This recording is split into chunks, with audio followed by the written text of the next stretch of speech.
Hello guys, this is Saurav and welcome to my YouTube channel.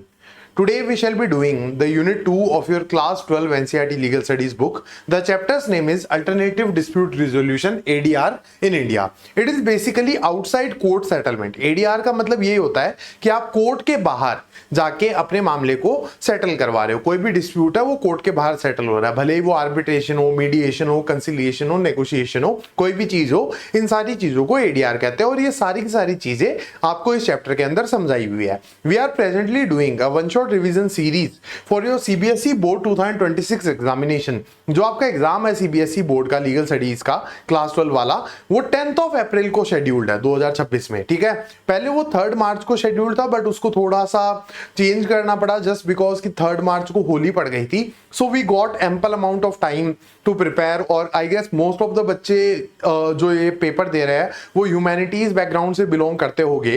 तो humanities वाले बच्चों के तो और ज्यादा बेनिफिट हो गया just because of the fact कि जो आपका हिस्ट्री का पेपर है वो 30th को है और उसके बाद में आपको लगभग 10 से 11 दिन का टाइम मिल जाएगा टू प्रिपेयर फॉर दिस. ठीक है, again telling the credentials of this particular lecture, we will be doing unit 2 in a one shot explanation. The chapter's name is ADR in India, Alternative Dispute Resolution. It is a one shot revision video and it is being presented by me. I am Saurav Raj Biwal. I am a graduate of National Law University Jodhpur and a lawyer by training. Now moving forward with the contents of this particular lecture. तो last year मैंने जो series बनाई थी उसके अंदर काफी सारी चीजें ऐसी थी जो मिस हो गई थी, बट इस बार I have tried to cover each and every aspect given in your NCERT book, and I guarantee you if you stick by this particular video you won't be requiring any other source to prepare for CBSE board examination of legal studies in 2026 or 2027 as well. ठीक है, तो ये chapter शुरुआत होगा एडवर्जेरियल and inquisitorial system से. So these two are models of justice dispensation. एक के अंदर लॉयर का रोल ज्यादा होता है और दूसरे के अंदर जज का रोल ज्यादा होता है. तो adversarial system is the model under which the lawyer has a primary role और इंक्विजिटोरियल सिस्टम के अंदर जज का रोल थोड़ा ज्यादा होता है. उसके बाद में we will be moving towards the introduction to ADR. इसके अंदर हम देखेंगे कि एग्जैक्टली अल्टरनेटिव डिस्प्यूट रिजोल्यूशन होता क्या है और किस किस तरीके के ADR होते हैं ये हम देखेंगे. Then the section 89 of CPC which is in itself a very important section because it gives the powers to the courts to refer a matter to ADR if they are feeling like कि अगर ऐसा हो सकता है कि इसका solution ADR के through हो जाए तो कोर्ट के पास पावर है दोनों पार्टीज का कंसेंट लेके उस मैटर को ADR के तरफ डाल दिया जाए. ठीक है, और एक और चीज ध्यान में रखना, ADR सिर्फ सिविल मैटर के अंदर होता है, क्रिमिनल मैटर के अंदर नहीं होता है. उसके बाद में problems face bye courts in India right now. Presently courts क्या क्या प्रॉब्लम फेस कर रही है, पॉपुलेशन बढ़ रही है, जजेस का नंबर कम है, कोर्ट्स का नंबर कम है, फैसले लेट आते हैं, lot many problems are there. इसी वजह से हमें ADR की जरूरत पड़ी. ठीक है, then we will be studying the benefits of ADR, types of ADR. Types of ADR के अंदर एक तो आर्बिट्रेशन आ जाता है. ठीक है, आर्बिट्रेशन के बाद में अगला जो टाइप है वो है मीडिएशन, उसके बाद में कंसिलिएशन है, Lok Adalat. These are the types of ADR और इसके अंदर अलग अलग टॉपिक्स हो गए जैसे प्रोसेस ऑफ आर्बिट्रेशन हो गया. अगर कोई आर्बिट्रल अवार्ड, अवार्ड का मतलब ये है कि आर्बिट्रेटर का दिया हुआ जजमेंट, उसको हम अवार्ड कहते हैं. ठीक है, टाइप्स ऑफ आर्बिट्रेशन, तो टाइप्स ऑफ आर्बिट्रेशन भी हम डिटेल में डिस्कस करेंगे. लास्ट ईयर तो मैंने आपको ऐसे नॉर्मली बता दिए थे बट इस बार इनको डिटेल में डिस्कस किया जाएगा. Then a few case laws. ठीक है, ये बाल्को वर्सेस केसर, इसका इंपैक्ट क्या हुआ, फिर Konkan Railway versus Mehul Construction, फिर उसके बाद में फॉरेस्ट डे लॉशन वर्सेस जिंदाल एक्सपोर्ट, ये केसेस हम डिस्कस करेंगे. फिर मीडिएशन की अगर हम बात करें तो process of mediation, types of mediation और फिर benefits of Lok Adalat, ombudsman, Lokpal, Lokayukta and finally the conclusion. ये लगभग 1-1.25 घंटे का वीडियो जाने वाला है बट सारे के सारे एस्पेक्ट इसके अंदर कवर हो जाएंगे. If you want to screenshot you can do that, otherwise मैं आपको बता दूंगा कि इन नोट्स को कैसे एक्सेस करना है. They all are free of cost for you all. So guys, I have a very important announcement regarding the notes and PDFs which I am using for this particular series. So all the notes and PDFs of all 14 chapters will be available for free to you all. ये सारे के सारे notes free में available होंगे. इसके लिए आपको करना क्या होगा ये मैं आपको समझा देता हूं.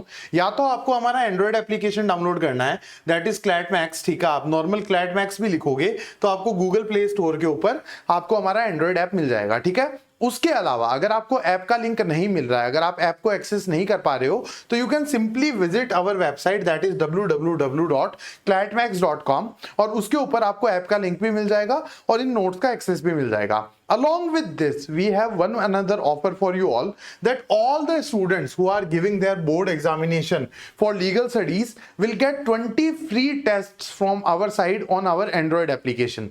तो आपको हमारे ऐप के ऊपर 20 फ्री टेस्ट MCQ वाले, मैं आपको पहले ही बता देता हूं, MCQ वाले टेस्ट फ्री ऑफ कॉस्ट मिलेंगे, ठीक है। लॉन्ग आंसर वाले तो वही हो जाएगा ना कि चेक कौन करेगा उनको। Obviously I will make strategy videos on long answers, but MCQ वाले जो टेस्ट है वो आपके टेस्ट सेक्शन के अंदर 20 टेस्ट फ्री में डले हुए होंगे। They will be exclusively created by me for your CBSE board 2026 legal studies examination. Apart from that, जितने भी नोट्स और PDF है वो फ्री रिसोर्सेज का एक सेक्शन होगा, उसके अंदर आपके लिए फ्रीली अवेलेबल होंगे। उसके बाद में भी मैं जो स्ट्रेटेजी वीडियोस जैसे ऑल केस लॉज सारे के सारे एक साथ कंपाइल्ड, सारे के सारे आर्टिकल्स और सेक्शंस एक साथ कंपाइल्ड, इस तरीके की वीडियोस मैं बनाऊंगा आने वाले टाइम पे, वो भी आपको उन PDFs के अंदर ही मिल जाएंगे, ठीक है। उस पर्टिकुलर सेक्शन के अंदर PDFs होगी, you can access all of them over there. अगर आपको कांटेक्ट करना और फर्दर इंफॉर्मेशन चाहिए तो you can contact on this particular number. Website मैंने आपको बता दिया है CLATMAXX.com, और उसके अलावा हमारा जो ऐप है उसके लिए आपको गूगल प्ले स्टोर के ऊपर जाके क्लैट मैक्स टाइप करना है। इतना टाइप करने के बाद में आपको हमारा ऐप मिल जाएगा और उसके ऊपर ये सारी की सारी चीजें फ्री ऑफ कॉस्ट अवेलेबल है। So this was the announcement. Now coming back to the topic that we were Starting with the first topic, that is the adversarial and inquisitorial systems of justice dispensation. तो देखो, legal system in this world can be classified into two models. तो पूरे विश्व के अंदर जितने भी legal systems हैं उनको दो अलग अलग तरीके के मॉडल्स के रूप में हम क्लासीफाई कर सकते हैं। पहला है एडवर्जेरियल सिस्टम जो इंडिया के अंदर चलता है, और दूसरा है इंक्विजिटोरियल सिस्टम जो जर्मनी, रशिया इन देशों के अंदर चलता है, ठीक है। There are two kind of jurisdictions, two kind of law systems, legal systems. पहला है कॉमन लॉ सिस्टम, दूसरा है सिविल लॉ सिस्टम, ठीक है। अब आप इसको सिविल लॉ और क्रिमिनल लॉ से कंफ्यूज मत करना। Civil wrong and criminal wrong are branches of law and these are systems of law, ठीक है। ये अलग चीज है और वो अलग चीज है, ठीक है। वो हम बाद में डिस्कस करेंगे, यूनिट 3 के अंदर वो चीजें डिस्कस होगी। अब यहाँ पे देखो, इंडिया एक कॉमन लॉ सिस्टम है। कॉमन लॉ सिस्टम के अंदर क्या होता है, जजेस के पास लॉ मेकिंग पावर होती है, और कॉमन लॉ सिस्टम के अंदर जनरली एडवर्जेरियल सिस्टम चलता है जो मैं अभी आपको बताऊंगा। और दूसरा है civil law system. Civil law system के अंदर जजेस के पास लॉ मेकिंग पावर नहीं होती है, मतलब वो जुडिशियल प्रेसिडेंट नहीं बना सकते, और वहां पे ये जो सिविल लॉ कंट्रीज होती है वहां पे मेनली इंक्विजिटोरियल सिस्टम फॉलो किया जाता है, ठीक है। अब एडवर्जेरियल सिस्टम की अगर हम बात करें तो parties in a legal proceeding develop their own theory of the case and gather evidence to support their claims. The parties are assisted by their lawyers who take proactive role in delivering justice. तो देखो, adversarial system के अंदर क्या होता है, suppose that there is a case A versus B, ठीक है। दो पार्टीज है, A वर्सेस B एक केस है, ठीक है। अब यहां पे क्या होगा, A अपना लॉयर लेके आएगा, B अपना लॉयर लेके आएगा, दोनों के दोनों लॉयर्स अपने अपने विटनेस प्रेजेंट करेंगे, अपने अपने एविडेंस प्रेजेंट करेंगे, ठीक है। जज का क्या काम रहेगा, जज विल जस्ट इवेलुएट, जज दोनों पार्टीज को सुनेगा, इवेलुएट करेगा, जो भी पार्टी की बात उसे सही लगेगी वो उसके फेवर में जजमेंट दे देगा, ठीक है। So this is adversarial system. यहाँ पे जज का रोल कम होता है, लॉयर्स का रोल ज्यादा होता है, ठीक है। उसके बाद में इंक्विजिटोरियल सिस्टम की अगर हम बात करें तो जज या फिर जो डिसीजन मेकर है takes a centre stage in dispensing the justice. Role of जज और decision making maker is active as he और she determines the facts and issues in the disputes. Examination and cross examination of witnesses is done by the जजेस only, ठीक है।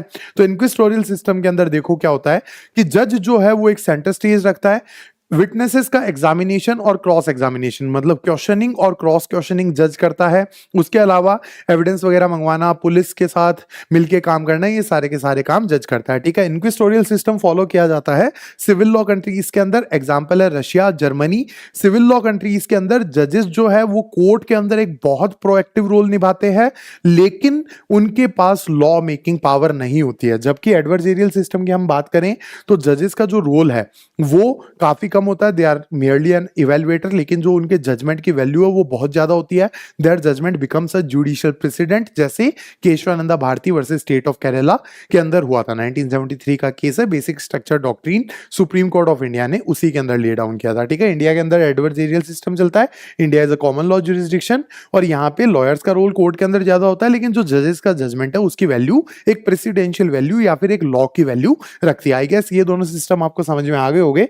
Now moving forward forward with the adversarial system के advantages और disadvantages. तो देखो advantages की अगर हम बात करें तो use of cross examination can be an effective way to test the credibility of the witnesses presented. तो देखो इसके अंदर क्या होता है, एग्जामिनेशन ऑफ विटनेस के साथ साथ क्रॉस एग्जामिनेशन ऑफ विटनेस भी होता है, ठीक है। अब मान लो देखो दो अलग अलग पार्टीज है, मान लो सौरभ वर्सेस राहुल, ठीक है, मेरे और राहुल के बीच में एक केस हो रहा है, ठीक है। तो अब यहाँ पे क्या होता है कि मैंने कुछ विटनेसेस प्रेजेंट किए, मैंने कोर्ट के अंदर 2-4 विटनेस प्रेजेंट किए। अब मेरा वकील जो मेरे विटनेस से सवाल पूछेगा उसको बोला जाता है एग्जामिनेशन ऑफ विटनेस, ठीक है। अब देखो मेरे विटनेस है, मेरे वकील के प्रेजेंट किए हुए विटनेस है, मतलब वो मेरी ही भाषा बोलेंगे। अब उनके साथ जो क्रॉस क्वेश्चनिंग होगी वो राहुल का वकील करेगा, ठीक है।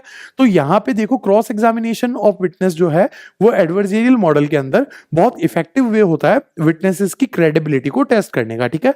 उसके बाद में the parties may be more willing to accept the result when they are given effective control over the process. तो यहां पे देखो पार्टीज पूरा का पूरा केस अपने वकील के थ्रू कंटेस्ट कर रही होती है, तो इस वजह से उनका कंट्रोल ज्यादा होता है केस के ऊपर। और अगर कंट्रोल ज्यादा है, मतलब आपने पूरा केस अपने हिसाब से कंटेस्ट किया है, तो आप अपना जो रिजल्ट है उसको एक्सेप्ट करने के अंदर भी बहुत ज्यादा कंफर्टेबल रहते हो। अब डिसएडवांटेजेस की अगर हम बात करें तो cost of justice system false upon the parties, क्योंकि वकील खुद हायर करना पड़ेगा तो पैसे भी खुद के लगेंगे, तो ये थोड़ा महंगा पड़ता है, ठीक है। उसके बाद में this creates an inbuilt discrimination amongst the litigants, because देखो ये बात है कि जिस पार्टी के पास ज्यादा पैसे है वो ज्यादा अच्छा वकील ला सकती है, ज्यादा अच्छा वकील होगा तो केस जीतने के चांसेस ज्यादा होते हैं, ठीक है। तो थोड़ा वो डिस्क्रिमिनेशन यहाँ पे बिल्ट हो जाता है। The role of lawyers and procedural formalities may prolong the trial and lead to delays. तो देखो यहाँ पे प्रोसीजरल फॉर्मेलिटीज बहुत ज्यादा होती है, ट्रायल्स बहुत लंबी चलती है, तो कई बार जो जस्टिस है वो डिलेड हो जाती है, डिसीजंस लेट आते हैं। उसके बाद में जज is more of an evaluator than an adjudicator. तो देखो जज का काम होता है जजमेंट देना, एडजुडिकेट करना, बट यहाँ पे देखो जज बेचारा दोनों के आर्ग्यूमेंट सुन रहा होता है और बस इवेलुएट कर रहा होता है किसके बेटर है, ठीक है। तो ये एक दिक्कत इसके अंदर आती है। तो these are the advantages and disadvantages of adversarial model. Now discussing the advantages and disadvantages of inquisitorial system. तो यहाँ पे देखो एडवांटेजेस की बात करें तो system offers procedural efficiency as the active role of जजेस prevents delays and prolong trials. तो देखो जजेस अगर पूरा का पूरा काम कर रहे हैं तो ट्रायल्स फटाफट हो जाती है, डिलेज नहीं होते, तो प्रोसीजर इसमें स्मूथ चलता है क्योंकि जजेस का पूरा कंट्रोल रहता है, तो केस जल्दी सॉल्व हो जाता है, टाइम नहीं लगता, ठीक है। उसके बाद में system preserves equality between the parties as the stronger parties with more resources and expert lawyers may not be able to influence the जजेस। तो यहाँ पे देखो जो अमीर पार्टीज होती है, जो अच्छे वकील भी लेके आ जाती है, उनको भी कोई खास फायदा नहीं होता क्योंकि पूरा का पूरा रोल यहाँ पे जज का होता है, ठीक है। तो दीज आर द एडवांटेजेस। अब डिसएडवांटेजेस की बात करें तो यहाँ पे देखो सिंस द जज एक्ट्स एज एन इन्वेस्टिगेटर और ही और she can no longer remain neutral to evaluate the case with an open mind. तो यहाँ पे एक चीज देखिए कि जज जो है ना वो पूरे केस को इन्वेस्टिगेट भी कर रहा होता है इंक्विजिटोरियल सिस्टम के अंदर, उसका जो रोल है वो बहुत ज्यादा एक्टिव रोल होता है। तो अगर वो इंसान इन्वेस्टिगेट कर रहा है तो हो सकता है कि वो एक पार्टी की तरफ बायस होने लग जाए या किसी की स्टोरी की तरफ रिलेट करने लग जाए, ठीक है। तो जो न्यूट्रलिटी है वो कहीं ना कहीं खत्म हो जाती है। ऐसा हमारे साथ भी कई बार होता है कि हम कोई मूवी देख रहे हैं, मान लो वी आर वॉचिंग मूवी जो अभी रिसेंटली चल रही है, दैट इज धुरंधर, ठीक है। तो उसमें वो रहमान डकैत, अक्षय खन्ना, ये काफी वायरल हो रहा है, ठीक है। He was basically a criminal, that too a Pakistani criminal, but people are seeing these dialogues like अस्सलाम वालेकुम Lyari and all these things, ठीक है। और वो एक अजीब सा रैपिक गाना है, ठीक है, वो पता नहीं खूस फूस पता नहीं क्या चल रहा है, जो भी है समझ में नहीं आता, बट वाइब तो काफी प्यारी है उस गाने की। People are vibing on that and people are saying Rehman Dakait की दी हुई मौत बड़ी कसाई नुमा होती है। अरे भाई वो पाकिस्तान का एक गैंगस्टर था जिसका तुम नाम ले रहे हो, ठीक है। तो अब यहाँ पे देखो we are relating to that story because we just like that character, we like that aura and we are relating to that story. अब यहाँ पे इंक्विजिटोरियल सिस्टम के अंदर भी यही होता है कि देखो जज है तो ह्यूमन बीइंग ही, वो किसी ना किसी स्टोरी के साथ रिलेट करने लग जाते हैं। अब मान लो रहमान डकैत का केस इनके पास आ गया, जज का पूरा रोल है, अब रहमान डकैत उनसे ये रिलेट करने लग गए तो हो सकता है उसके फेवर में जजमेंट दे दे जो नहीं देना चाहिए, ठीक है। So this is the scenario. I guess इस एग्जांपल से समझ में आ गया होगा। वैसे मैं इतना ओपन अप करता नहीं हूँ बट स्टिल चलो ठीक है, अब तो पुराने हो गए हैं, यूट्यूब पे 1 साल हो गया वीडियोस बनाते हुए, तो वो शायद कर सकते हैं। अब उसके बाद में देखो there may be lack of incentive structure for जजेस to involve themselves in proper fact finding. तो देखो जजेस जजेस का तो ये है कि भाई रात भर काम करो या फिर कोर्ट के अंदर काम करो, सैलरी तो सेम ही आनी है, ठीक है। अब एडवर्जेरियल मॉडल में तो क्या होता है, जैसे आपने कोई बहुत महंगा वकील हायर किया, वो काम अच्छे से करेगा तो पैसा अच्छा मिलेगा, आगे केसेस अच्छे मिलेंगे, लेकिन यहाँ पे तो कोई वो है नहीं ना, सरकारी नौकरी है, जो सैलरी आनी है वो आनी है, ठीक है। तो इस वजह से थोड़ा इंसेंटिव कम होता है, तो ये एक डिसएडवांटेज है, ठीक है। Now moving forward with the next topic, adversarial और इंक्विजिटोरियल मॉडल हम दोनों समझ चुके हैं, उसके बाद में इनके एडवांटेजेस डिसएडवांटेजेस हम देख चुके हैं, ठीक है। अगला टॉपिक है इंट्रोडक्शन टू एडीआर, तो अल्टरनेटिव डिस्प्यूट रिजोल्यूशन। तो देखो इस शब्द का नाम आप पहले देखो, अल्टरनेटिव डिस्प्यूट रिजोल्यूशन मतलब डिस्प्यूट रिजोल्यूशन का जो ट्रेडिशनल मैकेनिज्म है वो है कोर्ट्स, ठीक है। कोर्ट के अंदर जाके हम डिस्प्यूट्स को रिजोल्व करते हैं, इसका जो अल्टरनेट है that is known as ADR, ठीक है। अब इसको ढंग से हम समझते हैं, typically denotes to wide range of dispute resolution process and techniques that parties can use to settle disputes with the help of third party other than a court. तो देखो ये बहुत सारी टेक्निक्स है, जैसे आर्बिट्रेशन, मीडिएशन, कंसिलिएशन, बहुत अलग अलग तरीके हैं जो कोई भी पार्टीज यूज कर सकती है अपने डिस्प्यूट्स को रिजोल्व करने के लिए कोर्ट के अलावा, ठीक है। Court is a traditional method, उसके अलावा जो भी अल्टरनेट्स है, आर्बिट्रेशन, मीडिएशन, कंसिलिएशन, इनको हम एडीआर या फिर अल्टरनेटिव डिस्प्यूट रिजोल्यूशन कहते हैं, ठीक है। उसके बाद में the history of ADR in India predates the modern adversarial model of Indian judiciary which was introduced during the British colonial era. तो देखो हमारे यहाँ पे जो फिलहाल जुडिशियल सिस्टम चलता है वो ब्रिटिशर्स ने इंट्रोड्यूस किया था। Indian high courts act was passed in 1861। ये मद्रास, कोलकाता, उसके बाद में मुंबई, ये जो हाई कोर्ट्स है, इलाहाबाद, ये सारे के सारे एस्टेब्लिश हुए थे 1862 के अंदर। आईपीसी इंप्लीमेंट हुआ था 1862 के अंदर। तो ये लगभग 160-170 साल पुरानी बात है, लेकिन हमारे यहाँ एडीआर के मैकेनिज्म हजारों सालों से चलते हुए आ रहे हैं, ठीक है। In Vedic age in India specialized tribunals existed such as, तो वैदिक एज में इंडिया के अंदर ट्राइब्यूनल्स हुआ करते थे। तो पहला है कुला। कुला बेसिकली कुल से रिलेट करता है, कुल मीन्स फैमिली, ठीक है। तो यहाँ पे देखो for disputes of family, community, tribe and caste and races. उसके बाद में Shreni for internal dispute in business, corporation and artisans, and Puga, Puga for association of traders, commerce branches etcetera, ठीक है। तो कुला, पुगा और श्रेणी हमारे देश में बहुत हजारों सालों से चले हुए आ रहे हैं, ठीक है। अब आगे हम बात करें इंट्रोडक्शन टू एडीआर का कंटिन्यूड वर्जन, पीपल्स कोर्ट और पंचायत। पंचायत का आपने नाम सुना होगा, ठीक है। ग्राम पंचायत हमेशा से हुआ करती थी इंडिया में, आज से नहीं है, ठीक है। 73rd अमेंडमेंट से नहीं आई है, ये हजारों सालों से थी। तो पीपल्स कोर्ट और panchayat continue to be at the centre stage of dispute resolution in villages.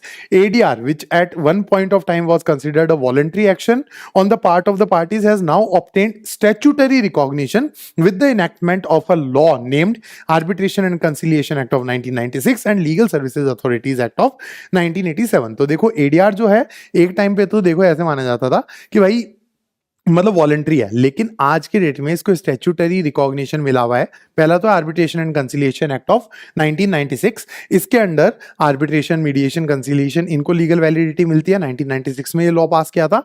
Legal services authorities act 1987 के अंडर लोक अदालत को लीगल वैलिडिटी मिलती है, ठीक है। उसके बाद में the incorporation of ADR mechanism under section 89 of the CPC is one of more radical step taken by legislature for promoting ADR in India। देखो सेक्शन 89 ऑफ सीपीसी हम पढ़ेंगे आगे वाली स्लाइड्स के अंदर। उसके अंदर क्या होता है, अगर कोर्ट को लगता है कि ये चीज एडीआर को रेफर करनी चाहिए, आर्बिट्रेशन, मीडिएशन, कंसिलिएशन, किसी भी चीज को, ठीक है, तो कोर्ट दोनों पार्टीज का कंसेंट लेके उसको एडीआर को रेफर कर सकती है। तो इससे भी काफी ज्यादा स्ट्रेंथन हुआ है एडीआर का मैकेनिज्म इन इंडिया, ठीक है। तो देखो इसका इंट्रोडक्शन टू एडीआर का अगर मैं आपको जिस्ट बताऊं तो शुरुआत में पहले देख लो, ये एक ऐसा मैकेनिज्म है जिसमें डिस्प्यूट रिजोल्यूशन का कोई ना कोई अल्टरनेट हम ढूंढते हैं। ये सदियों से चला आ रहा है। कुला, पुगा, श्रेणी, ये तीन चीज हुआ करती थी। If you want to screenshot you can do that. उसके बाद में ग्राम पंचायत हुआ ही करती थी। आज की डेट में एक स्टैट्यूटरी रिकॉग्निशन या लीगल रिकॉग्निशन है, दो लॉज है, arbitration and conciliation act of 1996 जो आर्बिट्रेशन, मीडिएशन, कंसिलिएशन इनको लीगल वैलिडिटी देता है, और लोक अदालत को लीगल वैलिडिटी देता है legal service authority act of 1987। और उसके अलावा सेक्शन 89 ऑफ सीपीसी भी है, ठीक है। Now moving forward with the next thing, I have been creating videos for CLAT as well, ठीक है। करंट अफेयर्स 4-5 वीडियोस हर महीने आई विल बी क्रिएटिंग, ठीक है। So those students who are preparing for CLAT do go to my playlist section and check it out, ठीक है। अभी दिसंबर खत्म होते ही मैं जनवरी के अंदर दिसंबर के सारे डिटेल्ड लेक्चर्स अपलोड कर दूंगा। उसके अलावा I have created series for legal reasoning, torts, contracts, crime, constitution, और इसके अलावा भी मैं बहुत सारे प्रिपरेशन स्ट्रेटेजी रिलेटेड वीडियोस भी क्रिएट करूंगा क्लैट से रिलेटेड। इस if you are preparing for CLAT then you can go through these videos, playlist section के अंदर आपको मिल जाएगी, ठीक है। Now moving forward with the section 89 of CPC, तो यहाँ पे देखिए कि where it appears to the court that there exist element of settlement which may be acceptable to the parties. देखो पार्टीज का कंसर्न यहाँ पे इंपॉर्टेंट है, ठीक है। अगर कोर्ट को लगता है कि पार्टीज मान रही है कि हम इस चीज को इन चीजों के लिए रेफर कर दें, तो कोर्ट ये कर सकता है। मैं एक बार रीड आउट कर देता हूं। तो where it appears to the court that there exist element of settlement which may be acceptable to the parties, court shall formulates the terms of settlement and give them to the parties for their observation, and after receiving the observation of the parties, court may reformulate the terms of possible settlement and refer the same for arbitration, conciliation, लोक अदालत और mediation। मतलब अगर court को लगता है कि ये बाहर सेटल हो सकता है मामला, तो दोनों पार्टीज का कंसेंट लेके, अगर कंसेंट मिल गया तो सेक्शन 89 ऑफ सीपीसी के अंदर आर्बिट्रेशन, कंसिलिएशन, लोक अदालत या मीडिएशन को रेफर कर सकती है, ठीक है। उसके बाद में the purpose of this section is to enable the courts to legally refer the matters to ADR to dispose of the case expediently, मतलब फटाफट, और बैकलॉग को कम किया जाए, ठीक है। This is section 89 of CPC. अब प्रॉब्लम्स फेस बाय कोर्ट्स, अब क्या क्या प्रॉब्लम्स हमारे देश के अंदर कोर्ट्स के पास है, वही है जजेस कम है, केसेस ज्यादा है, पॉपुलेशन बढ़ रही है, इसी वजह से एडीआर की हमें जरूरत है, ठीक है, क्योंकि एडीआर में काम फटाफट हो जाता है और कोर्ट को इतना बर्डन नहीं आता। तो यहाँ पे देखो दीज प्रॉब्लम्स आर देयर। सबसे पहला वाला ये वाला मैं पढ़ रहा हूँ, तो lack of number of court and जजेस which creates inadequacy within the justice delivery system, मतलब लोग ज्यादा हो गए लेकिन कोर्ट और जजेस कम है, ठीक है। उसके बाद में increasing litigation in India due to increasing population, complex laws है, और उसके बाद में कई तो लीगल स्टैट्यूज ऐसे जिनके कोई मतलब ही नहीं है और वो अभी तक चल रहे हैं, ठीक है। कॉम्प्लेक्स लॉज और उसके अलावा इंक्रीजिंग पॉपुलेशन, और उस हिसाब से जजेस वगैरह नहीं है, तो इस वजह से लिटिगेशन बढ़ रहा है, कोर्ट का बर्डन बढ़ रहा है। इंक्रीजिंग कॉस्ट ऑफ लिटिगेशन, क्योंकि देखो वही है, वकील वगैरह महंगे हो रहे हैं, ठीक है, डिफेंडिंग केस महंगा हो रहा है। इंक्रीजिंग कोर्ट फीस, ये भी बढ़ रही है, लॉयर्स की फीस बढ़ रही है। इंसिडेंटल एक्सपेंसेस, मतलब मान लो मेरा कोई केस लगा हुआ है चेन्नई हाई कोर्ट में, तो मेरे को चेन्नई ट्रैवल करना पड़ेगा, ठीक है। So these kind of scenarios are also there. तो ये भी एक दिक्कत है कि भाई पैसे भी बहुत ज्यादा लगते हैं इस कोर्ट वाले प्रोसेस के अंदर।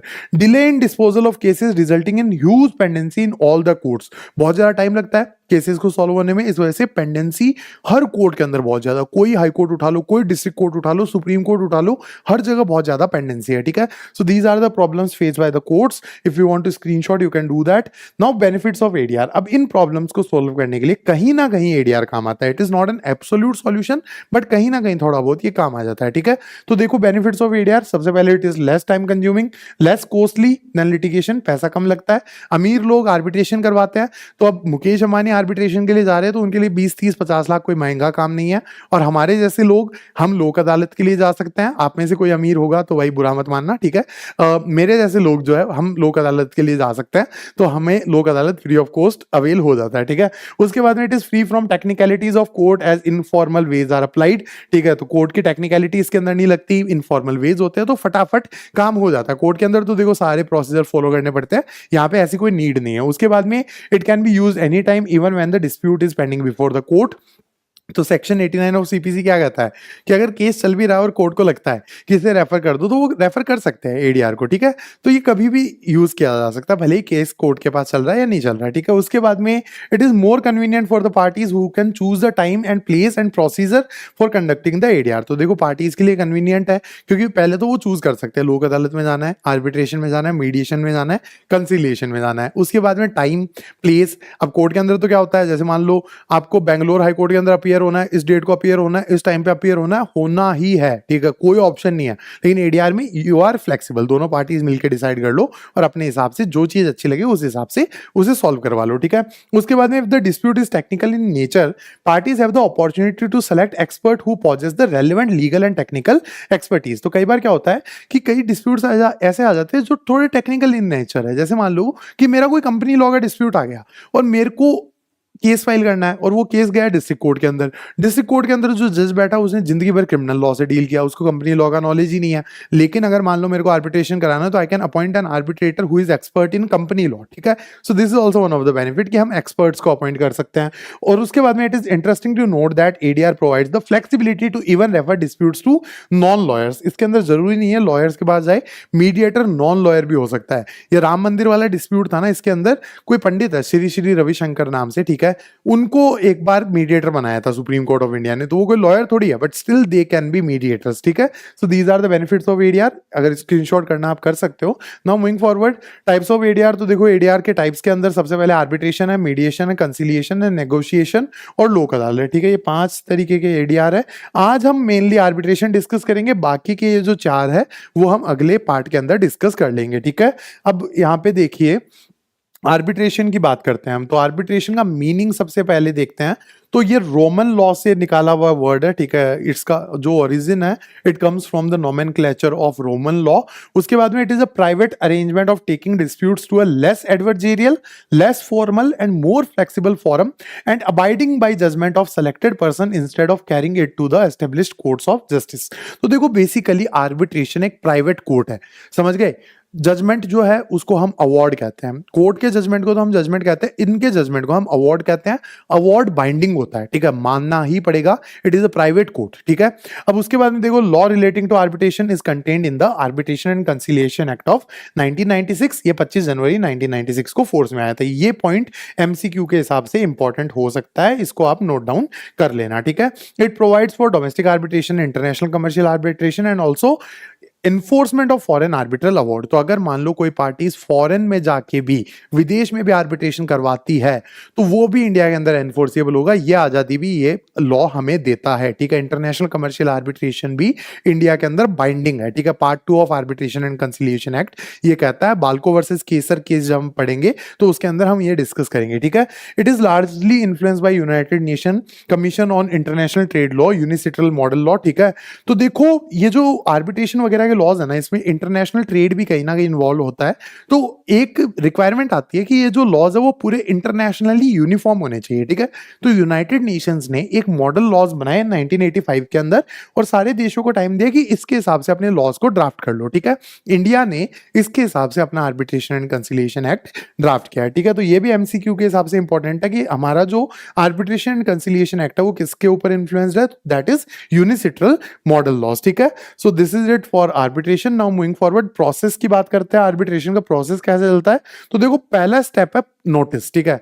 मान लो एप्पल और सैमसंग के बीच में आर्बिट्रेशन हो रहा है, ठीक है। एप्पल जो आईफोन बनाती है कंपनी वर्सेस सैमसंग, ठीक है, इनके बीच में आर्बिट्रेशन हो रहा है। तो मान लो एप्पल को सैमसंग के ऊपर आर्बिट्रेशन करवाना है या केस करना है, तो जो एग्रीव्ड पार्टी है एप्पल जो है वो सैमसंग को एक नोटिस भेजेगी, ये पहला स्टेप है, ठीक है। उसके बाद में आर्बिट्रेटर को चूज करना पड़ेगा। Parties in an arbitration have the freedom to select qualified expert known as arbitrator, ठीक है। दोनों पार्टीज मिलकर चूज कर लेगी, लंदन में आर्बिट्रेशन करवाना है या फिर सिंगापुर में करवाना है, कहीं भी करवाना है, ऑस्ट्रेलिया में करवाना है, they are free to decide. Arbitration 2 ही तरीके से इंड्यूस हो सकता है, या तो एग्रीमेंट हो या फिर कोर्ट ने रेफर कर दिया। तो मान लो एप्पल और सैमसंग का इंडिया में डिस्प्यूट हो गया, तो under section 89 of CPC court ने बोला भाई आप आर्बिट्रेशन करवा लो। ये दोनों सोचते कि हम सिडनी ऑस्ट्रेलिया के अंदर आर्बिट्रेशन करवाएंगे, ठीक है। This is the step 2। उसके बाद में step 3 statement of claim. Statement of claim कौन फाइल करेगा, जो केस फाइल कर रहा है। तो initial document file by the Clements, तो यहाँ पे क्लेमेंट कौन है, एप्पल है, ठीक है। Apple will give the statement of claim, ठीक है। तो इसके अंदर इश्यूज वगैरह एप्पल बताएगा कि इनको क्या क्या दिक्कत है सैमसंग से, ठीक है। फिर उसके बाद में स्टेप 4 के अंदर क्या होगा, सैमसंग एक काउंटर क्लेम देगा, ठीक है। सैमसंग की साइड से रिप्लाई आएगा, उस रिप्लाई को हम क्या कहते हैं, काउंटर क्लेम कहते हैं। This is the step 4। Now moving forward, step 5 proceeding start होगी। क्लेम, काउंटर क्लेम, ये सारी चीजें आर्बिट्रेटर को दे दी जाती है। और आर्बिट्रेशन कहां हो रहा है, सिडनी ऑस्ट्रेलिया के अंदर हो रहा है, ठीक है। एप्पल ने सैमसंग के ऊपर केस फाइल किया, ठीक है। The process of dispute resolution through arbitration is confidential unlike the court proceeding which are open to public. तो एक और चीज है कि ये कॉन्फिडेंशियल रहता है, ट्रेड सीक्रेट जो है वो भी बाहर नहीं आते, ठीक है। प्रोसीडिंग स्टार्ट होता है, ये आर्बिट्रेटर जो है वो इन दोनों पार्टीज की बात सुनता है, कॉन्फिडेंशियलिटी रहती है, कमर्शियल रेपुटेशन मेंटेन रहती है, ट्रेड सीक्रेट्स बाहर नहीं आते, क्योंकि कोर्ट का तो हर चीज ओपन होता है, इसका ओपन नहीं होता, ठीक है। उसके बाद में फाइनली अवार्ड। अवार्ड का मतलब होता है जजमेंट, ठीक है। Decision rendered by an arbitrator is known as arbitral award, similar to a judgment given by a जज। The arbitral award is binding on the disputing parties. तो अगर आप आर्बिट्रेशन के लिए गए हो, आर्बिट्रेटर का डिसीजन बाइंडिंग होगा, मानना ही पड़ेगा, ठीक है। उसके बाद में unlike the judgment rendered by the जज in the court, award does not hold presidential values for future arbitration. तो देखो कोर्ट के जजमेंट की तो एक प्रेसिडेंशियल वैल्यू होती है, मतलब आगे उसको यूज किया जा सकता है, आगे वो लॉ बन जाता है, लेकिन आर्बिट्रेशन में ऐसा कुछ नहीं होता है, ठीक है। So this is about the process of arbitration. Now setting aside aside of an arbitral award, कि आर्बिट्रल अवार्ड को कब स्ट्रक डाउन किया जा सकता है, उसको कब इनवैलिडेट किया जा सकता है। तो आर्बिट्रल अवार्ड को इनवैलिडेट करने के लिए एक ही तरीका है, वो है कोर्ट, ठीक है। तो arbitral award rendered in an arbitration में बी स्ट्रक डाउन और इनवैलिडेटेड बाय द कोर्ट। जो ट्रेडिशनल कोर्ट्स होते हैं ना, हाई कोर्ट, सुप्रीम कोर्ट, ये इसको इनवैलिडेट कर सकते हैं। ग्राउंड्स क्या क्या है? इनकैपेसिटी ऑफ अ पार्टी, कि पार्टी आर्बिट्रेशन के अंदर एंट्री नहीं कर सकती। इम्प्रॉपर अपॉइंटमेंट ऑफ आर्बिट्रेटर, मान लो मैंने आर्बिट्रेशन करवाया और मेरे सगे चाचा आर्बिट्रेटर थे, तो वो तो बायसनेस आ गई ना, ठीक है। Dispute falling outside the terms of the arbitration agreement, कोई क्रिमिनल केस हो गया, क्रिमिनल केसेस पे आर्बिट्रेशन नहीं हो सकता, ठीक है। अब मान लो कोई किसी ने क्रिमिनल केस पे आर्बिट्रेशन करवा लिया, इट इज नॉट पॉसिबल। उसके बाद में बायसनेस, वही मेरे चाचा अगर आर्बिट्रेटर बैठे तो बायसनेस तो हो गई, या फिर the arbitral award violating the public policy at large, ठीक है। So this is the setting aside of an arbitral award. Types of arbitration की अब हम बात करते हैं, ठीक है, किस किस तरीके के आर्बिट्रेशन होते हैं। पहला domestic arbitration, then foreign arbitration, ad hoc arbitration, institutional, statutory, international commercial arbitration. 6 तरीके के आर्बिट्रेशन होते हैं जिनको हम एक एक करके अगली स्लाइड के अंदर समझते हैं, ठीक है। तो यहाँ पे देखिए डोमेस्टिक एंड फॉरेन आर्बिट्रेशन की अगर हम बात करें तो domestic arbitration refers to arbitration where proceedings are conducted in India, ठीक है। तो सबसे पहले प्रोसीडिंग कहाँ होगी? इंडिया के अंदर होगी, ठीक है। उसके बाद में पार्टीज भी इंडियन है, ठीक है, और सारे के सारे लॉज जो है वो इंडिया के लगेंगे, भले ही सब्सटेंटिव लॉ हो या प्रोसीजरल लॉ हो, इंडियन लॉज लगेंगे, ठीक है। Foreign arbitration on the other hand takes place outside India but the arbitral award is intended to be enforced in India. तो देखो ऐसा हो सकता है रिलायंस और टाटा के बीच में कोई डिस्प्यूट हो गया और उन्होंने लंदन जाके आर्बिट्रेशन करवा लिया। पार्टीज इंडियन है but they are going to a foreign land for arbitration but it will be binding in India, ठीक है। उसके बाद में की distinction lie in the place where arbitration is conducted, ठीक है। डोमेस्टिक आर्बिट्रेशन जो है इसका पूरा एप्लीकेशन होता है पार्ट 1 ऑफ आर्बिट्रेशन एक्ट के अंदर, जबकि फॉरेन आर्बिट्रेशन जनरली लिखा हुआ है पार्ट 2 ऑफ आर्बिट्रेशन एक्ट के अंदर, और ये दोनों एनफोर्सेबल होते हैं, ठीक है।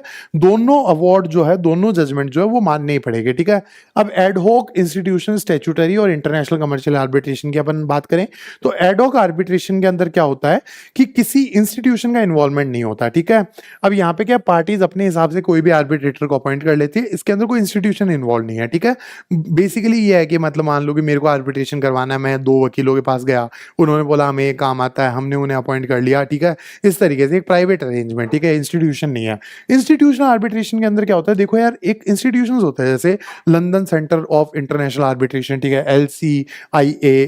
तो यहाँ पे क्या होता है, ये पूरे पूरे इंस्टीट्यूशन होते हैं जिनका काम ही आर्बिट्रेशन का होता है। कंपनीज होती है, इन कंपनीज के थ्रू जो आर्बिट्रेशन करवाया जाता है उसको हम इंस्टीट्यूशनल आर्बिट्रेशन कहते हैं। स्टैट्यूटरी आर्बिट्रेशन का मतलब होता है कि वो आर्बिट्रेशन या वो चीजें जिसमें कानून के अंदर साफ साफ लिखा हुआ है कि भाई ये चीज तो आर्बिट्रेशन के अंदर ही जाएगी।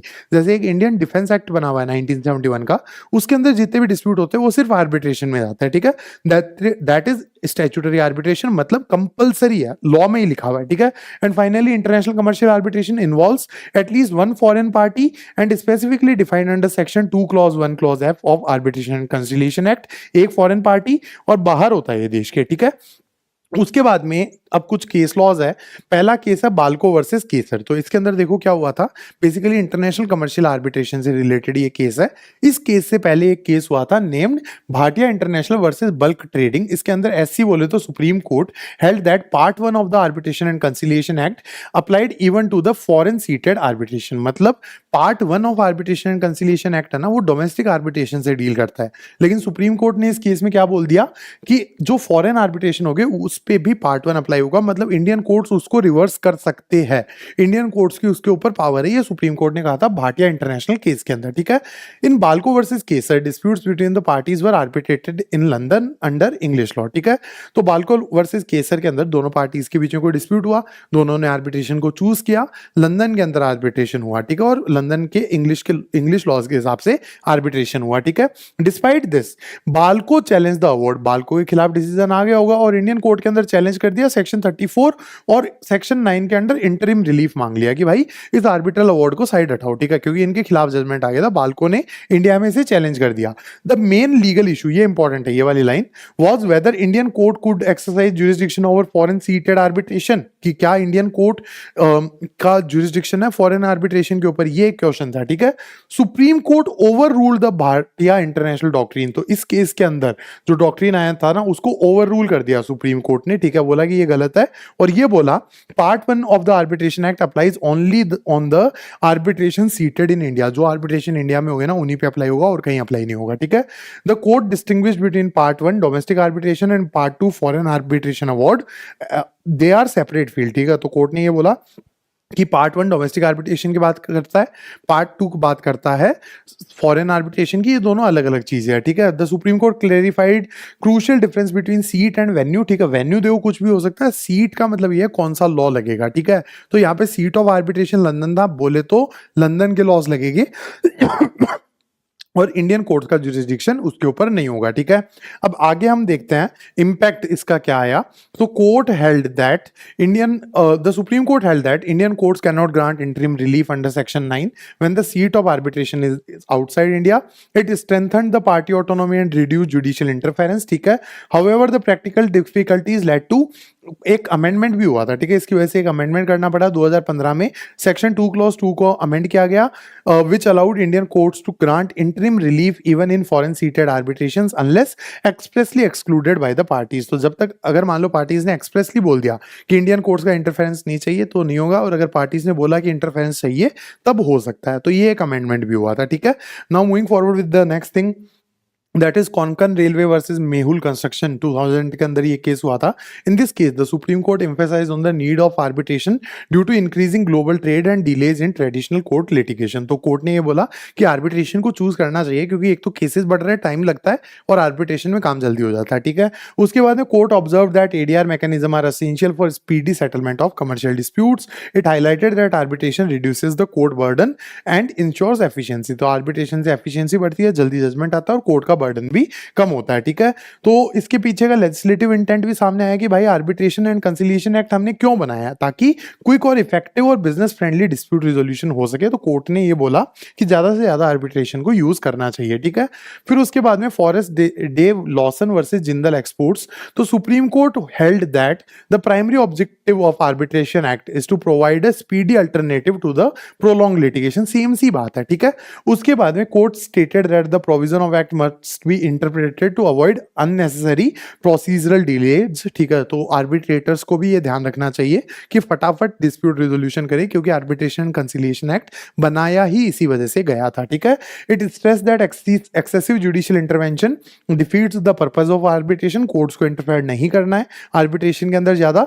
The case strengthen the pro arbitration approach of Indian courts and supported minimal court interference in arbitration proceedings. सबके लिए एक और अनाउंसमेंट था that CLATMAX tutorials is starting with our own CLAT courses for CLAT 2027 as well as CLAT 2028। तो जो बच्चे अभी 11th के अंदर है या फिर 12th के अंदर आए हैं और जो बच्चे 12th पास करके CLAT के लिए ड्रॉप लेना चाहते हैं, हमारे पास उन सबके लिए कोर्सेज अवेलेबल है। इनके फीचर्स मैं आपको अच्छे से बता देता हूं। They will be expert curated CLAT courses जिसके अंदर लीगल और जीके मैं पढ़ाऊंगा। उसके अलावा बाकी सारे सब्जेक्ट के सेपरेट मेंटर्स आपके पास होंगे। रोज ऑनलाइन क्लास होगी, संडे विल बी ऑफ। उसके अलावा रोज ऑनलाइन क्लासेस आपकी होगी। पर्सनलाइज मेंटोरशिप, तो इस साल मैंने all India rank 40 general category के अंदर और all India rank 1 OBC category के अंदर दिया, और उसके अलावा भी I have mentored an number of students to top national universities of the country. So I am quite experience in this particular thing and I will be leading this particular program. उसके अलावा comprehensive study material, और कुछ material ऐसा होगा जो printed form में आपके घर पे डिलीवर किया जाएगा, जैसे आपके मॉक टेस्ट हो गए या फिर जो आपकी बेसिक बुक्स आती है या फिर वर्कशीट्स आती है, वो आपके घर पे प्रिंटेड फॉर्म के अंदर डिलीवर करी जाएगी। उसके अलावा अफोर्डेबल प्राइसिंग, ये मेरा एथिक्स के अंदर ही रहा है कि जितने प्राइस आपकी लग रही है आपको उतना ही चार्ज करना है, ठीक है। पैसा कमाना मेन गोल नहीं है, सबसे अच्छी एजुकेशन बच्चों को प्रोवाइड करवाना और सबसे अच्छी रैंक्स बच्चों की निकाल पाना हमारा मेन गोल है। अगर आपको ये सारे के सारे कोर्सेज एक्सेस करने हैं then you can obviously visit to our android application that is CLATMAXX, ठीक है। आपको सिंपली ये टाइप करना है गूगल प्ले स्टोर के ऊपर और आपको हमारा ऐप मिल जाएगा। उसके अलावा you can visit our website that is www www.clatmax.com। ये वेबसाइट एग्जैक्टली अगर आप विजिट करोगे तो भी आप हमारे इन कोर्सेज को एक्सेस कर सकते हो, या फिर फ्री रिसोर्सेज वगैरह भी वहाँ पे काफी हो गए, जैसे क्लैट PYQ हो गए, मंथली जीके कंपेंडियम होगा वो भी फ्री में होगा वहाँ पे, तो all these things will be there. अगर आपको फर्दर इन्फॉर्मेशन और इंक्वायरी करनी है then you can obviously contact us on this particular number, और उसके अलावा जो और कॉन्टैक्ट नंबर्स हो गए मैं आने वाले वीडियोस के अंदर बता दूंगा। So these are the announcement from our side. The prices will be very affordable, you will get printed notes at your delivered at your home, you will get personalized mentorship, expert curated courses, and I will make your schedule as well. ठीक है, कई बार ऐसे होता है कि coachings ध्यान नहीं देती है बच्चों की शेड्यूलिंग के ऊपर, हमारे यहाँ पे ऐसा नहीं होगा। I will make your schedules as well कि आपको इस तरीके से पढ़ाई करनी है। अगर आपके मॉक के अंदर मार्क्स वगैरह ऊपर नीचे हो रहे हैं, कोई भी दिक्कत आ रही है, तो you will get proper attention from our side and our team. So that is announcement from my side. Now moving forward with our video which we meaning of mediation. तो मीडिएशन जो है वो एक टाइप ऑफ ADR है। इसके अंदर देखो basically क्या होता है, आर्बिट्रेशन के अंदर तो आर्बिट्रेटर जो है वो एक अवार्ड देता है, मतलब एक जजमेंट देता है।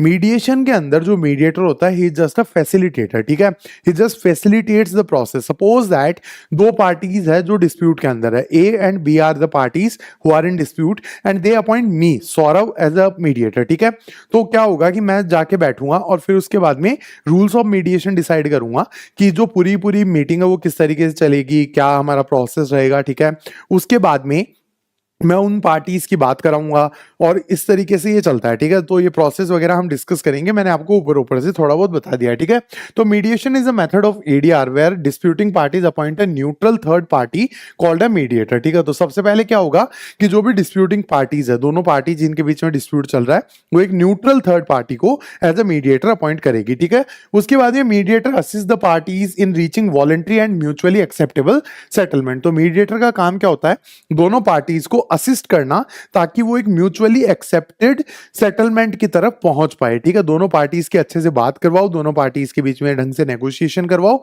और दोनों पार्टीज को हेल्प आउट करो ताकि वो सेटलमेंट तक पहुंच पाए। ठीक है, mediation is based on consent, cooperation and dialogue rather than compulsion. तो यहाँ पे देखो कोई भी कंपल्शन नहीं होता है, बस एक तरीके से कोऑपरेशन चलता है, दोनों पार्टीज आपस में बैठती है, बातचीत करती है, मीडिएटर उस पूरे प्रोसेस को फैसिलिटेट करता है और फाइनली वो एक सेटलमेंट बना लेते हैं। और वो जो सेटलमेंट के थ्रू जो कॉन्ट्रैक्ट बनता है वो लीगली बाइंडिंग होता है। मीडिएटर कोई ओपिनियन नहीं देता, मीडिएटर कोई डिसीजन नहीं देता, और इस तरीके की कोई चीज नहीं होती है कि कोई ओपिनियन है कोई डिसीजन है। ठीक है, they just form a contract, they just reach a settlement, और वो जो सेटलमेंट है वो लीगली बाइंडिंग होता है under the Indian contract act और whatever the law it is. ठीक है, उसके बाद में it is less formal than arbitration और कोर्ट प्रोसीडिंग, या आर्बिट्रेशन से भी कम फॉर्मल होता है।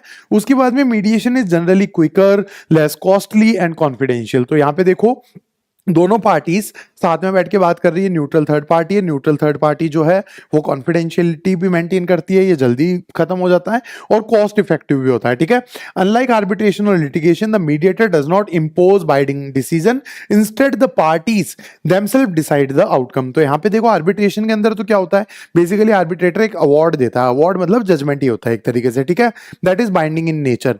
अब ट्रेडिशनल लिटिगेशन की बात कर रहे हैं, लिटिगेशन का मतलब क्या होता है, जो ट्रेडिशनल कोर्ट प्रोसीडिंग है, तो कोर्ट का जो जजमेंट है वो भी बाइंडिंग होता है, आर्बिट्रेटर का जो अवार्ड होता है वो भी बाइंडिंग होता है, लेकिन मीडिएशन के अंदर दोनों पार्टीज बैठ के बात करके एक सेटलमेंट निकालती है। उस सेटलमेंट की कॉन्ट्रैक्चुअल लाइबिलिटी हो सकती है, कॉन्ट्रैक्चुअल बाइंडिंगनेस हो सकती है, बट ये एक म्यूचुअली डिसाइडेड सेटलमेंट होता है। मीडिएटर अपने आप से कोई डिसीजन इसके अंदर नहीं देता है। ठीक है, तो I guess we are done and dusted with the meaning of mediation. Now moving forward, nature and legal effect of mediation. The outcome of mediation is not automatically binding like a court decree or arbitral award. ठीक है, तो mediation का जो भी outcome होता है, भले ही positive आए नेगेटिव आए, किसी भी तरीके का आउटकम आए, वो बाइंडिंग नहीं होता लाइक अ कोर्ट डिक्री, मतलब कोर्ट का डिसीजन या फिर आर्बिट्रेटर का दिया हुआ अवार्ड या decision. However once parties agree to a settlement they can be recorded in form of a written agreement और a contract which becomes legally enforceable. अगर मान लो दो पार्टीज जिनके बीच में डिस्प्यूट चल रहा है उन्होंने मीडिएशन करवाया और मीडिएशन के बाद में दोनों पार्टीज ने अगर कोई कॉन्ट्रैक्ट ड्राफ्ट किया है तो उस कॉन्ट्रैक्ट की जो लीगल वैलिडिटी है वो हो सकती है, वो कॉन्ट्रैक्ट बाइंडिंग इन नेचर हो सकता है, बट मीडिएटर अपने आप में कोई डिसीजन नहीं देता है। उसके बाद में mediation preserves the relationship because it avoids hostility and adversarial procedures. तो अगर मान लो दो पार्टीज है, उनको अपने जो रिलेशनशिप्स है, अपने टर्म्स है, वो मेंटेन रखने हैं, तो मीडिएशन एक अच्छा रास्ता है उसके लिए, क्योंकि कॉन्फिडेंशियलिटी मेंटेन रहती है, दोनों पार्टीज म्यूचुअली डिसाइड करती है, कोई भी डिसीजन इंपोज नहीं हो रहा होता है, म्यूचुअल डिसीजन के ऊपर ये ज्यादा चलता है। ठीक है, it is particularly useful where parties need to maintain ongoing relationship such as family dispute, partnership conflict, neighbourhood issues और कंज्यूमर मैटर्स। तो कई बार क्या होता है, जैसे मान लो दो दोस्तों ने कोई कंपनी चालू करी, अब उन दोनों के बीच में डिस्प्यूट हो रहा है, mediation is a good method. अगर मान लो कोई डाइवोर्स प्रोसीडिंग है, mediation is a good method. ठीक है, तो इस तरीके की चीजों में अपने रिलेशनशिप्स और अपने टर्म्स मेंटेन करने के अंदर मीडिएशन काफी एक अच्छा रास्ता रहता है। जनरली क्या होता है, टेबल पे बात करने से, टेबल पे बैठ के बात करने से सॉल्यूशन निकल जाता है, और मीडिएशन उसी का एक तरीका है। कॉन्ट्रैक्ट्स अगर बना लिए वो बाइंडिंग होते हैं, मीडिएटर अपने आप में कोई डिसीजन नहीं देता है। ठीक है, this is the nature and legal effect of mediation. Now moving forward, types of mediation. तो देखो टाइप्स ऑफ मीडिएशन के अंदर टोटल 5 तरीके के मीडिएशन होते हैं। पहला है इवैल्यूएटिव मीडिएशन। ठीक है, इवैल्यूएटिव मीडिएशन के अंदर क्या होता है, the mediator assesses the strength and weakness of each side and may suggest a fair settlement. इसके अंदर मीडिएटर जो है वो एक सजेशन दे सकता है, कोई माने नहीं माने वो पार्टीज के ऊपर डिपेंड करता है। ठीक है, उसके बाद में फैसिलिटेटिव मीडिएशन। इसके अंदर मीडिएटर का सिर्फ इतना रोल रहता है कि दोनों पार्टीज को बैठाओ।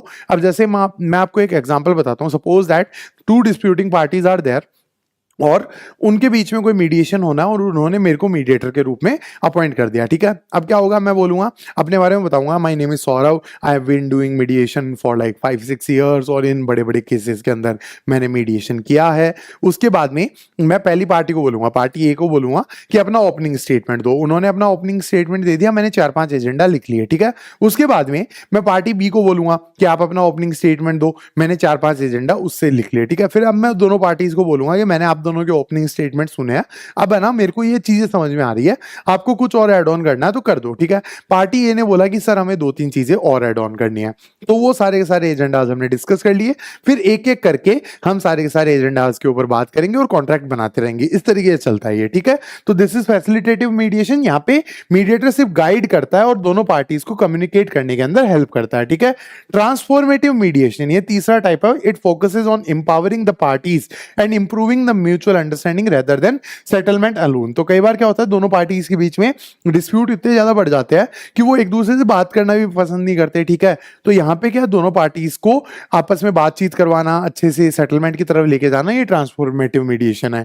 फिर mediation arbitration starts as mediation and shifts to arbitration if mediation fails. तो यहाँ पे क्या है, दोनों पार्टीज डिसाइड करते हैं पहले मीडिएशन करेंगे, अगर मीडिएशन से सॉल्यूशन नहीं निकला तो आर्बिट्रेशन कर लेंगे। ठीक है, अगर मीडिएशन फेल हो गया तो दे गो फॉर आर्बिट्रेशन। ये चौथा टाइप है। और फाइनली ऑनलाइन मीडिएशन, ये फिजिकल मीटिंग नहीं होती, ये बस गूगल मीट हो गया या जूम हो गया, इनके थ्रू मीडिएशन होता है। ठीक है, so these are the types of mediation. If you want to screenshot you can do that.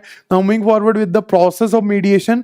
तो mediation does not follow rigid rules, इसके कोई भी रिजिड रूल नहीं है, but mediators usually explain the procedures at the beginning. तो अगर मान लो कोई भी मीडिएटर है, वो शुरुआत में ही बता देगा कि इस तरीके से ये मीडिएशन का प्रोसीजर चलने वाला है। ठीक है, उसके बाद में The success of mediation depends upon both the willingness of parties and skill of the mediator। तो देखो, एक तो पार्टीज कितना विलिंग है सेटलमेंट करने के लिए, या फिर कॉन्ट्रैक्ट के अंदर बाइंडिंग होने के लिए, या फिर उस डिस्प्यूट को सॉल्व करने के लिए, एक तो ये मैटर करता है, और मीडिएटर कितना स्किल्ड है ये भी एक चीज मैटर करती है। उसके बाद में इन इंडिया मीडिएशन में begin before court proceeding, during court proceeding और even at the appellate stage. तो यहाँ पे देखो, मीडिएशन जो है वो कभी भी हो सकता है, कोर्ट प्रोसीडिंग स्टार्ट होने से पहले, कोर्ट प्रोसीडिंग चल रही है तब भी हो सकता है, और कई बार क्या है, कोर्ट का जजमेंट आ गया, अपील करने जा रहे हो कहीं, उससे पहले भी अगर आपने सोच लिया मीडिएशन करना है तो आप कर सकते हो। ठीक है, उसके बाद में pre litigation mediation is voluntary and not yet governed by specific law. तो it is up to the parties whether they want to go for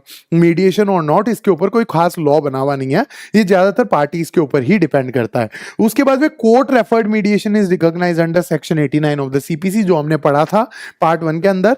तो सेक्शन 89 ऑफ सीपीसी क्या कहता है, अगर मान लो कोर्ट को लगता है कि इसको एडीआर की तरफ रेफर करना चाहिए, एडीआर के अंदर कुछ भी हो सकता है, आर्बिट्रेशन, मीडिएशन, कंसिलिएशन, लोक अदालत, अगर मान लो कोर्ट को लगता है कि ये चीज जो केस आया है उसको मीडिएशन को रेफर करना चाहिए, कोर्ट दोनों पार्टीज का कंसेंट ले लेगा, दोनों पार्टीज ने अगर कंसेंट दे दिया तो वो मीडिएशन की तरफ रेफर किया जा सकता है। सेक्शन कौन सा? Section 89 of civil procedure code 1908, ठीक है। मीडिएशन में ऑल्सो भी use after the case has started in the court, तो अगर कोर्ट के अंदर केस चल रहा है तब भी मीडिएशन किया जा सकता है, ठीक है। Now I just wanted to let you know that I am doing CLAT videos as well, ठीक है, करंट अफेयर्स, उसके अलावा legal reasoning, law of torts, law of contracts, law of crime, constitution, इनके वीडियोस मैंने बनाए and I shall be creating more and more videos for CLAT, ठीक है। If you are preparing for CLAT 2027 और CLAT 2028 then you can go through my videos, ठीक है। Concept videos है, काफी अच्छे से समझाया हुआ है और क्लैट के लिए बहुत ज्यादा रेलेवेंट है और करंट अफेयर्स तो मैं काफी अच्छे से कवर करने वाला हूं, ठीक है। Now moving forward with the dispute suitable for mediation, कौन कौन से डिस्प्यूट्स है जो मीडिएशन की तरफ जा सकते हैं। सबसे पहले तो देखो एडीआर जो है ना वो क्रिमिनल मैटर्स के अंदर यूज नहीं होता, सिर्फ सिविल मैटर्स के अंदर यूज होता है, ठीक है। तो under Indian law mediation is suitable for contractual disputes, money claims, family and matrimonial disputes, partnership conflict, consumer disputes और नेबरहुड डिस्प्यूट्स, ठीक है। Mediation addresses not just legal issues but emotional and social concerns as well, तो जरूरी नहीं है ये सिर्फ legal issues के अंदर किया जाए, हो सकता है इमोशनल और सोशल कंसर्न्स के लिए भी मीडिएशन को यूज किया जा सकता है, ठीक है। Now moving forward with the next thing, I guess we are done and dusted, no there is one case law also left for mediation. एक एफकॉन्स केस हुआ था, Afcons infrastructure limited versus Cherian Varkey construction company, ठीक है।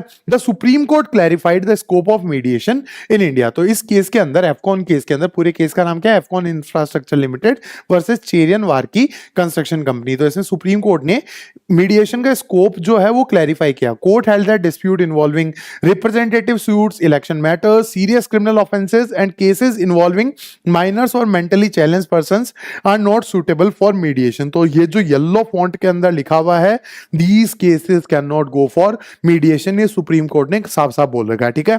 उसके बाद में judgment encourage courts to actively refer appropriate civil disputes to mediation under section 89 of CPC. तो supreme court ने एक तो ये बोला, ये जो येलो फॉन्ट के अंदर जो जो चीजें लिखी हुई है ये मीडिएशन के अंदर नहीं जा सकती। उसके अलावा अगर कोई चीज कोर्ट को ऐसे लगती है जो मीडिएशन के लिए भेजनी चाहिए तो court should refer those to mediation under section 89 of the civil procedure code, ठीक है। So this is the Afcons case. Now we are done and dusted with mediation. Now next form of ADR that is conciliation. तो conciliation देखो arbitration और mediation के बीच में fall करता है, ठीक है।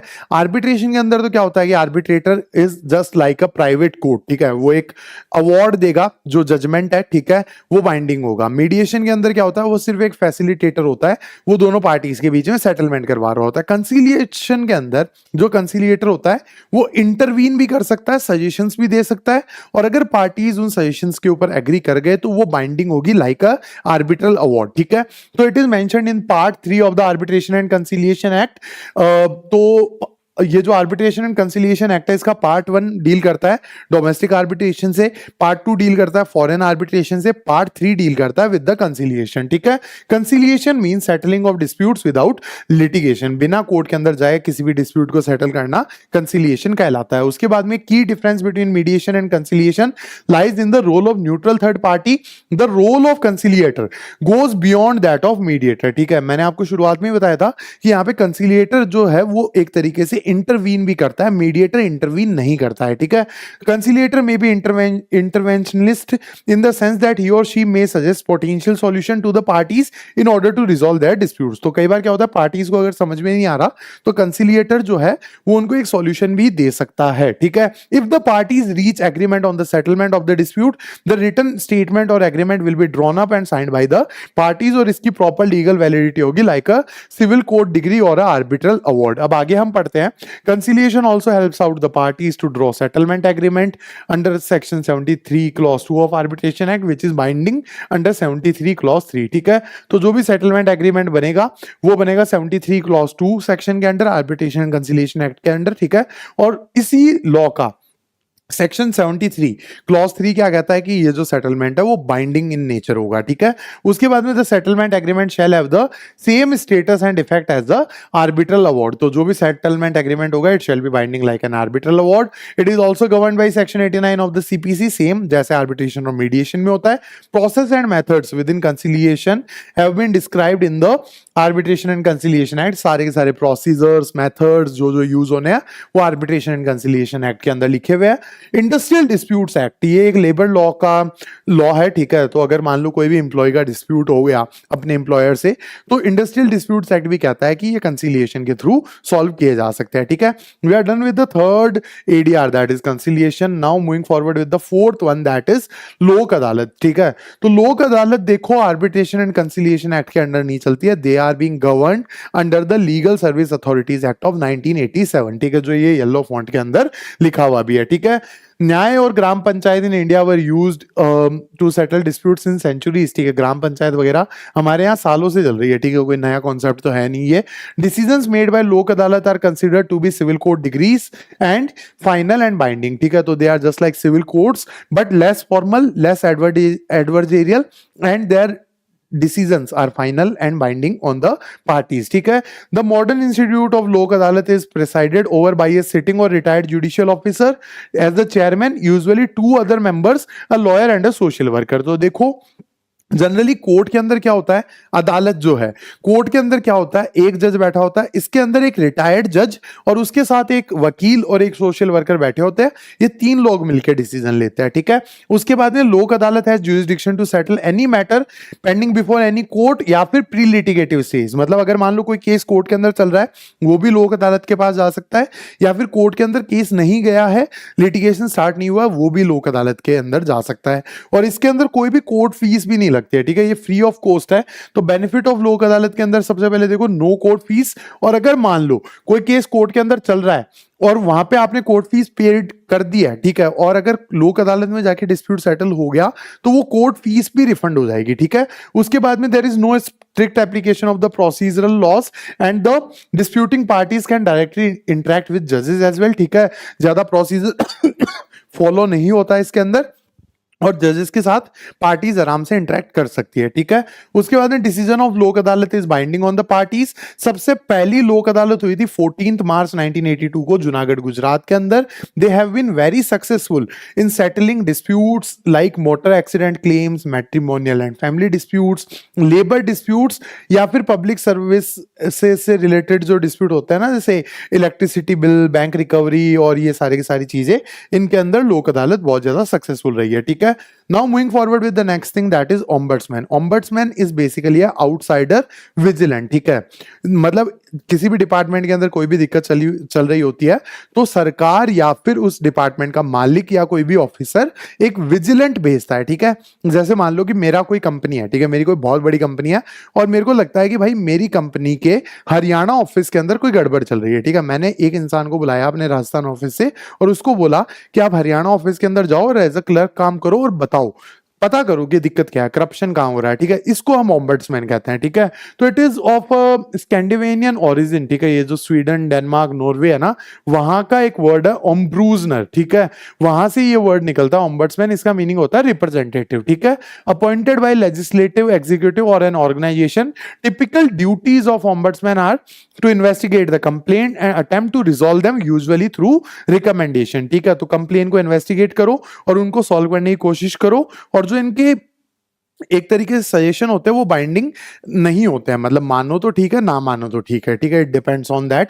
Ombudsman also aim to identify issues in the system leading to poor service और ब्रीचेस ऑफ पीपल्स राइट। तो जो भी सिस्टम के अंदर दिक्कत या खराबियां चल रही होती है उनको आइडेंटिफाई करने की भी ये कोशिश करते हैं, ठीक है। उसके बाद में गवर्नमेंट ऑफ इंडिया, जीओआई बोले तो government of India has designated several ombudsman, sometimes called chief vigilance officer, इनको सीवीओ भी कहा जाता है, for redressing grievances and complaints from individuals in the banking and insurance and other sectors being serviced by both private and public bodies and corporations। तो कई बार क्या होता है, गवर्नमेंट ऑफ इंडिया सीवीओ अपॉइंट करती है प्राइवेट बैंक्स के अंदर भी, क्योंकि प्राइवेट बैंक्स के अंदर भी पब्लिक का पैसा पड़ा है, जनता का पैसा पड़ा है, तो कई बार सरकार इन ऐसे लोगों को, आईएएस आईपीएस ऑफिसर्स को या फिर नीचे वाले अधिकारियों को अपॉइंट करती है as a ombudsman. He is outsider vigilant, जो किसी डिपार्टमेंट के अंदर जाके वहां पे जो भी प्रॉब्लम्स होती है उनको आइडेंटिफाई करने की कोशिश करता है। ये ऑम्ब्रूजनर से निकलता है, ये एक स्वीडन, डेनमार्क और नॉर्वे कंट्रीज से निकला हुआ वर्ड है, इसका मीनिंग होता है रिप्रेजेंटेटिव, ठीक है। Now moving forward, Lokpal and Lokayukta. तो ये आए थे 2013 के अंदर, एक लॉ बना था लोकपाल एंड लोकायुक्ता एक्ट के अंदर, ठीक है। लोकपाल जो है ये बेसिकली नेशनल लेवल पे होता है और लोकायुक्ता जो है वो स्टेट लेवल पे होता है, और ये करप्शन की जांच करते हैं। They are ombudsman who keeps a check on corruption, ठीक है। तो Lokpal and Lokayukta are anti corruption ombudsman institutions in India. Lokpal operates at central level और लोकायुक्ता स्टेट लेवल पे होते हैं। ये इन्वेस्टिगेट करते हैं corruption allegations against public servants, भले ही कोई मिनिस्टर हो, भले ही कोई एमएलए हो, कोई एमपी हो, प्राइम मिनिस्टर ही क्यों ना हो, they can investigate the corruption cases, ठीक है। लीगल वैलिडिटी कहां से आती है? Lokpal and Lokayukta act of 2013। Act applies to public servants in India and abroad, ठीक है। तो जो इंडियन फॉरेन सर्विसेज के ऑफिसर्स होते हैं उनके ऊपर भी, आईएएस आईपीएस ऑफिसर्स के ऊपर भी अप्लाई करता है। उसके बाद में मिनिस्टर्स आ गए, एमपीज आ गए, bureaucrats, even the prime ministers, ठीक है। लेकिन कुछ एक्सेप्शंस है, जहां पे नेशनल सिक्योरिटी की बात आ जाती है वहां पे लोकपाल और लोकायुक्ता की पावर नहीं होती है, ठीक है। Composition and powers of Lokpal and Lokayukta, तो यहाँ पे देखो Lokpal consist of chairperson and up to 8 members of whom at least 50% must be judicial members. तो इसके अंदर 8 मेंबर टोटल हो सकते हैं और 4 एटलीस्ट जुडिशियल मेंबर्स होने चाहिए, कोई रिटायर्ड हाई कोर्ट जज, रिटायर्ड सुप्रीम कोर्ट जज, इस तरीके से, ठीक है। चेयरपर्सन में B farmer CGI, supreme court जज, या फिर कोई ऐसा इंसान जिसका गवर्नेंस और एंटी करप्शन के अंदर एक्सपर्टीज हो। Lokpal has inquiry and prosecution wings with power similar to police and central vigilance commission. तो अगर मान लो इनको कोई भी इंक्वायरी करनी है तो इनके पास प्रॉपर पुलिस वगैरह के बराबर पावर होती है, ठीक है, एंटी करप्शन के मामलों में। It can order investigation, recommend prosecution and suggest the establishment of special court under the prevention of corruption act of 1988, ठीक है। ये इन्वेस्टिगेशन कर सकते हैं, अगर मान लो कोई फाइंडिंग मिली तो ये भी ऑर्डर कर सकते हैं इनके ऊपर केस चलाया जाए, ठीक है। और उसके अलावा नए स्पेशल कोर्ट का एस्टेब्लिशमेंट भी ये सजेस्ट कर सकते हैं, ठीक है। So now the last topic of this particular chapter, that is conclusion. तो कंक्लूजन के अंदर देखो मोर और लेस एडीआर के बारे में जो फायदे हैं और किस तरीके से ये हमारे जुडिशियल सिस्टम को और हमारे डिस्प्यूट रिजोल्यूशन मैकेनिज्म को मदद करता है, ये बताया हुआ है। तो ADR mechanisms like mediation and Lokpal play a crucial role in delivering timely and effective justice, ठीक है। तो एक तो जस्टिस डिलीवरी है वो इफेक्टिव होती है और टाइमली और होती है, मतलब टाइम इसके अंदर कम लगता है as compare to the traditional court system. उसके बाद में court and tribunals in India suffer from heavy delays making traditional litigation costly and inefficient. तो देखो हमारे देश की पॉपुलेशन बहुत ज्यादा है और जो हमारे कोर्ट्स और ट्राइब्यूनल्स है वो इतने ज्यादा ओवरबर्डन है, भले ही वो कोई हाई कोर्ट हो, भले ही वो कोई सुप्रीम कोर्ट हो या फिर कोई भी लोअर कोर्ट हो, इतने ज्यादा केसेस है, इतनी कमी है जजेस की कि डिले बहुत ज्यादा हो जाता है, टाइम बहुत ज्यादा लग जाता है केसेस को सॉल्व होने के अंदर। तो एडीआर बहुत ज्यादा मदद करता है इन केसेस के टाइमली डिस्पोजल के अंदर। ADR offers faster, less formal and relationship oriented solution. Mediation encourages dialogue and cooperation while Lokpal strengthens accountability in governance. Though ADR institutions still need better infra and awareness, they represent a progressive shift towards accessible, efficient and people friendly justice. तो last line के अंदर ये लिखा हुआ है कि अभी भी एडीआर के बारे में अवेयरनेस है वो बहुत कम है, इसको बढ़ाने की जरूरत है। ज्यादातर लोगों को पता ही नहीं है कि लोक अदालत नाम की भी चीज होती है, मीडिएशन, आर्बिट्रेशन, कंसिलिएशन, ऐसी चीजें होती है। तो गवर्नमेंट को इसकी अवेयरनेस भी बढ़ाने की जरूरत है, ठीक है। So we are done and dusted with this. Thanks a lot for attending this particular lecture. We will meet with the marathon unit of unit 3 which has total 4 lectures. उन 4 लेक्चर के अंदर हम लॉ ऑफ टॉर्ट्स के बारे में पढ़ेंगे, law of contracts के बारे में पढ़ेंगे, ट्रांसफर ऑफ प्रॉपर्टी एक्ट और फाइनली इंटेलेक्चुअल प्रॉपर्टी राइट। और उसके बाद में ये सीरीज आगे चलती रहेगी। यूनिट 4 के अंदर 3 यूनिट्स है, यूनिट 5 के अंदर 2 है और 6, 7, 8 जो यूनिट्स है वो सेपरेट है, ठीक है। Thanks a lot for attending this lecture and sticking by me or bearing up with me. We will meet soon in the next lecture and I guess आप तो ये एंड में ही देखने वाले हो, एग्जाम्स के टाइम पे ही आप ये वीडियोस देखने वाले हो, ठीक है। तो best of luck for your examination, जो भी ये एकदम एंड में देख रहा है, और अदरवाइज भी thanks a lot and best wishes from my side. See you soon with the next lecture.